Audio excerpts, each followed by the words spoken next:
ওয়ালাইকুম আসসালাম ওয়া রাহমাতুল্লাহি ওয়া বারাকাতুহু। আলহামদুলিল্লাহ ওয়াহদাহু ওয়াসসালাতু ওয়াসসালামু আলা মান লা নাবিয়্যা বা'দু ওয়া বা'দ। কোরবানি কবুল হওয়ার শর্ত কি কি জানিয়ে উপকৃত করবেন? সুন্দর একটি প্রশ্ন।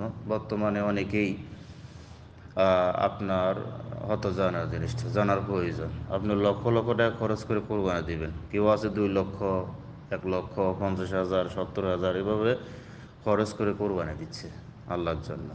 এখন কোরবানি যে দিচ্ছে, এই কোরবানির আপনার কবুল হওয়ার শর্তগুলো কি, এগুলো আমাদের জানা দরকার।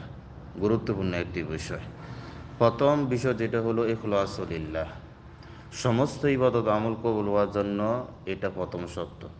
যে আমলে, এমন ইবাদতে তাওহীদ থাকতে হবে, তাওহীদ যুক্ত আমল থাকতে হবে, শিরিক মুক্ত আমল আপনার থাকতে হবে।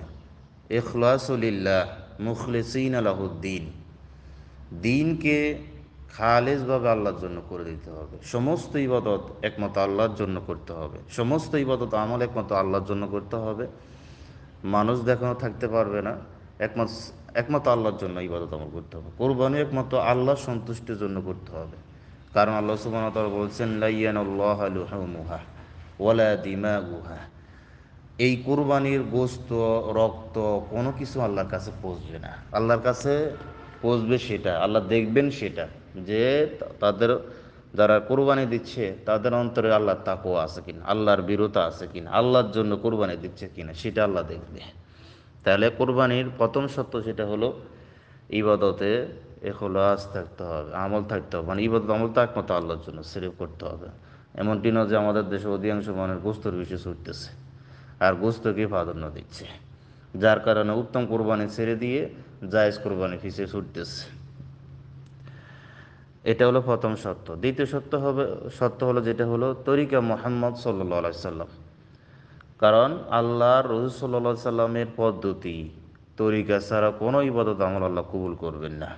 মা আয়েশা রাদিয়াল্লাহু আনহা তিনি বলছেন, সহিহ মুসলিমের বর্ণনা, নবী করিম সাল্লাল্লাহু আলাইহি সাল্লাম বলছেন, মান আমিলা আমালান লাইসা আলাইহি আমরুন ফাহুয়া রাদ্দু, কেউ যদি এমন ইবাদত আমল করে যেটা আমার দ্বারা অন্তর্ভুক্ত, মানে আমার আদর্শ মতে নেই, আমি করি নাই, আমার তরিকার বাইরে, তাহলে সেটা আল্লাহ কখনো কবুল করবেন না। তাহলে তরিকা মুহাম্মদ সাল্লাল্লাহু আলাইহি সাল্লাম যেভাবে যেই পশু চয়ন করার জন্য বলছে, যেই ধরনের পশু নবী করিম সাল্লাল্লাহু আলাইহি সাল্লাম বলছেন, যে ধরনের পশু তিনি কোরবানি করছেন, সেই ধরনের পশু যে খুঁতগুলো তিনি নিষেধ করছেন সেগুলো থেকে বিরত থেকে যেভাবে তিনি কোরবানি করছেন সেভাবেই কোরবানি করতে হবে। 2 নম্বর। 3 নম্বর হলো হালাল হারাম নির্ণয় করতে হবে।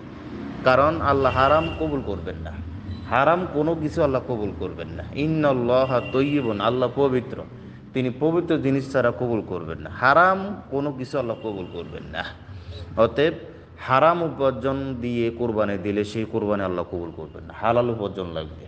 সুদ, ঘুষ, বাটপারি, দুর্নীতি, এরপরে বোনের হক মেরে দিছে, এরপর ভাইয়ের হক মেরে দিছে, অন্য সম্পত্তি মেরে দিছে, হারাম উপার্জন করতেছে, সেই পয়সা দিয়ে কোরবানি দিলে কোরবানি হবে না। এটা হলো 3 নম্বর। আর চতুর্থ নম্বর হলো যেটা হলো সেটা হলো সালাদ ঠিকঠাক রাখতে হবে। অনেকের এই যে জিনিসটা যদি আপনার গণনা করা হয়, 80%, 90% লোক কোরবানি দিচ্ছে কিন্তু তাদের সালাদ ঠিক নেই, তারা সালাদ পড়তেছে না। কারণ তারা সালাদ ছেড়ে দেওয়া তাদের কাছে একটা নগণ্য বিষয়, ছোটোখাটো বিষয় এগুলো। এটা ছোট অপরাধ, কোনো বড় অপরাধ নয়। চোর ডাকাতের মতো চুরি করা, ডাকাতির মতো এরকম বড় অপরাধ না।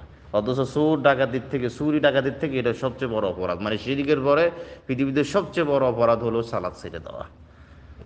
তাহলে যার সালাদ নাই তার কোরবানি নেই, যার সালাদ নাই তার কোরবানি নাই। কারণ তিরমিজির বর্ণনা, নবী করিম সাল্লাল্লাহু আলাইহি ওয়াসাল্লাম বলছেন যে আউয়ালা মা ইউহাসাবু বিহিল আবদু ইয়াউমাল কিয়ামাতি মিন আমালিহি সালাতুহু, কিয়ামতের দিন সর্বপ্রথম সালাতের হিসাব নেওয়া হবে। যার সালাত ঠিক থাকবে তার অন্যান্য আমলের দিকে আল্লাহ নজর দিবেন। তো আপনার সালাতে নেই, আপনার কোরবানি আল্লাহ কবুল করবেন না। কারণ সহি মতে কোরআন ও সহি হাদিসের আলোকে বেনামাজি ইসলাম থাকে না। সূরা তওবা আল্লাহ সুবহানাহু বলছেন, ফাইন তাবু ওয়া আকামুস সালাতা ওয়া আতুজ যাকাতা ফাইখওয়ানুকুম ফিদ্দিন, তারা যদি তওবা করে সালাত আদায় করে তাহলে তোমাদের দিনই ভাই।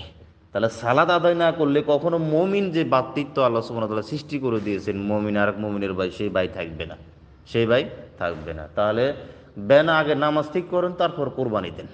কিন্তু আমরা নামাজে নেই, অথচ 2 লক্ষ 1 লক্ষ টাকা খরচ করে কোরবানি দিতে পাগল হয়ে গেছেন। শুধু গোস্ত খাওয়া হবে, আর কিছু হবে না। এরপর নবী করিম সাল্লাল্লাহু আলাইহি সাল্লাম বলছেন 4 ধরনের পশু দিয়ে কোরবানি দেওয়া তিনি নিষেধ করেছেন। 4 ধরনের পশু।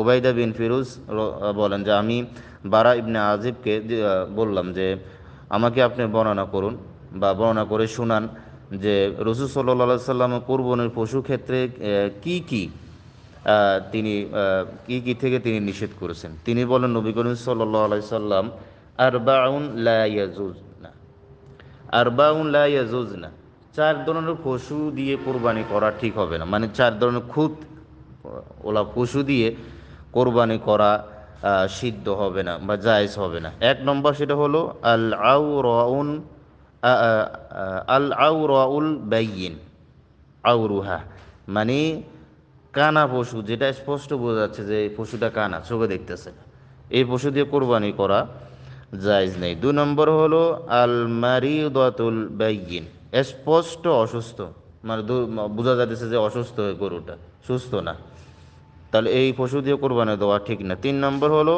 আল আউজাউল বাইয়িন, প্রকাশ্য খোরা, মানে খোরা গরু, ওট, ছাগল, বোঝা যাচ্ছে এটা খোরা, তাহলে এইটা দিয়ে কোরবানি হবে না। এরপরে ওয়াল কাসিরাতুল্লাতি লা তুনকি, স্পষ্ট দুর্বল বা এমন বার্ধক্য যে তার হাড়ের মজ্জা নেই, দেখা যাইতেছে দুর্বল বার্ধক্য, এমন বার্ধক্য যে শেষ পর্যন্ত টাকা দিলে যেন পড়ে যাবে। এই 4 ধরনের পশু দিয়ে কোরবানি তো করা ঠিক হবে না। আর পশুর ক্ষেত্রে ওট, গরু, বেড়া ও ছাগল, এই ধরনের পশু দিয়ে কোরবানি দিতে হবে। ওটের বয়স হতে হবে 5 বছর, গরুর বয়স হতে হবে 2 বছর, আর ছাগলের বা বেড়ার বয়স 1 বছর হবে। অসুবিধার কারণে 6 মাসের মেজ দিয়ে দেওয়া যাবে, অসুবিধার কারণে যদি না পাওয়া যায় বা সমস্যা থাকে সেটা দেওয়া যেতে পারে, তবে সবচেয়ে ভালো হলো 1 বছরের। এগুলো দেখবে। আর মাকরু, যেগুলো গরু দিয়ে কোরবানি দেওয়া মাকরু বা অপছন্দের, যেমন কান শিরা, দৈর্ঘ্য শিরা, প্রশস্ত থেকে শিরা, সম্মুখ থেকে প্রশস্ত শিরা, কান কাটা, তারপরে লিঙ্গ কাটা, দাঁত ভাঙ্গা ও চামড়ার কোনো অংশ কাটা বা শিরা, এগুলো দিয়ে কোরবানি দেওয়া অপছন্দনীয়, বিরত থাকে ভালো। আল্লাহর রাস্তা যেহেতু কোরবানি দেবে, তাহলে সুন্দর পশুটা চয়েস করা, যে সুন্দর গরুটা সুন্দর, আপনার আপনার দেখতে সুন্দর, আল্লাহর রাস্তায় উঠেই কোরবানি দেওয়া হলো সবচেয়ে আল্লাহর এই যে নিদর্শন, আল্লাহ এগুলোকে কি নিদর্শন বোঝে, তাহলে আল্লাহর নিদর্শন সম্মান করা হলো, বা তার অন্তরে তাকওয়ার বহিঃপ্রকাশ ঘটবে।